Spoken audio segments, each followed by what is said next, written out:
ำลังกำลังบานที่อายส่งบอกให้แม่ชมโยงดำรงความรักไว้อย่าไหลบางประทาช่างโง่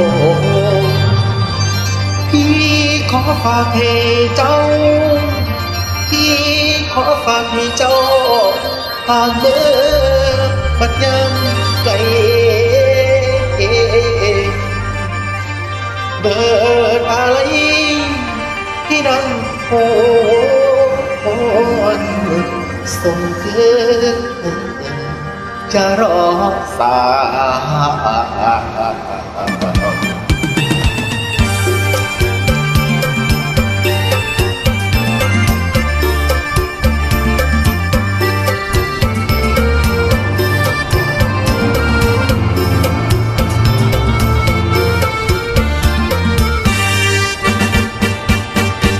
14 กุมภาพันธ์วันวา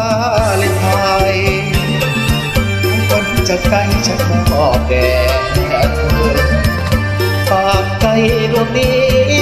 ที่มันละเมอที่ถึงเธอมันมีวันเกิดหากสีแดงที่มอบแด่คุณเพื่อเป็นใจอุ่นก็ยังคุณหา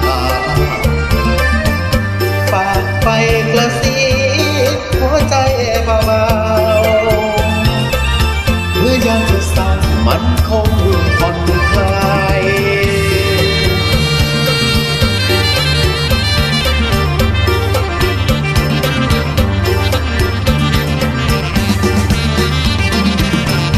กลายวันที่14 กุมภาพันธ์ชายจังนั้นชื่อใช่ก็ชื่อดอกไม้ให้เสียง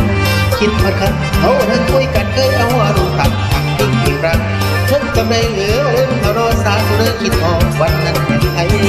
หัวใจที่มองนักหลากสีแดงวันรักมาเห็นทางดวงจิตของพี่สบายดวงจิตของพี่สบายเป็นกระต่ายหมายจันทร์ก็ยอมสองไรสุรไรสุรและต้องกำบนฟ้ากระต่ายยังปรารถนา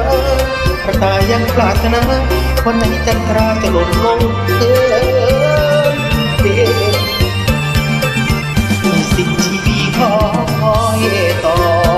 ไปแม้มันจะมาให้สิ่งบางหนักแต่เจ้าขอเจ้าจงฟังวันไหนเขาชักเจ้าจงเอื้อน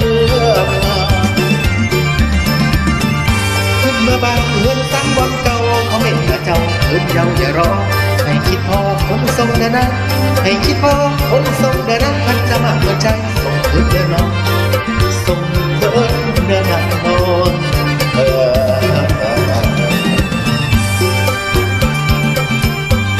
ที่มีพิเศษสุดอังสาวเหนือคนนั้นเด้อพิเศษสุดอีดีกาคนซื้อแปลวคนละครับต้องมีแก้วพิเศษเรื่องเพลงนี้แล้ว